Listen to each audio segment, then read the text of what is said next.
ছাদ বাগানে পিঁপড়ের অত্যাচারে অতিষ্ঠ হয়ে উঠেছো? ঘরোয়া টোটকা কি ফেল হয়ে গেছে? তাহলে ভিডিওটি তোমাদের জন্য।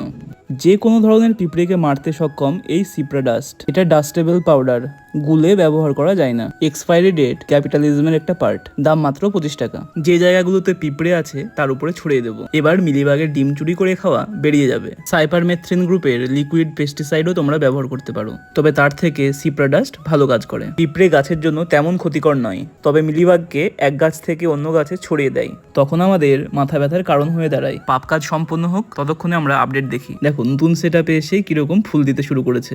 তোমরা দেখিয়েছিলে ক্যালিফোর্নিয়া গোল্ডের উপরে মাল্টিক্রাফট বেঁধেছিলাম, কিন্তু এই বাজে ওয়েদার সাকসেস হতে দিতে রাজি নেই। গোলাপি সারারা পরে মিস হল্যান্ড দাঁড়িয়ে। যে সকল আইডির আগে মিস থাকে তারাই কি সুন্দরী হয়? গাছকে স্নান করালে এরাও এসে স্নান করে নেয়। এরা প্রতিদিন পথ চেয়ে বসে থাকে। বউ ডাক দিয়েছে হয়তো। তো দেখো পিঁপড়েগুলোর প্যারালাইসিস হয়ে কোমাতে চলে গেছে। তো আমিও আজকের মতো চলি, আবারও দেখা হচ্ছে কাল।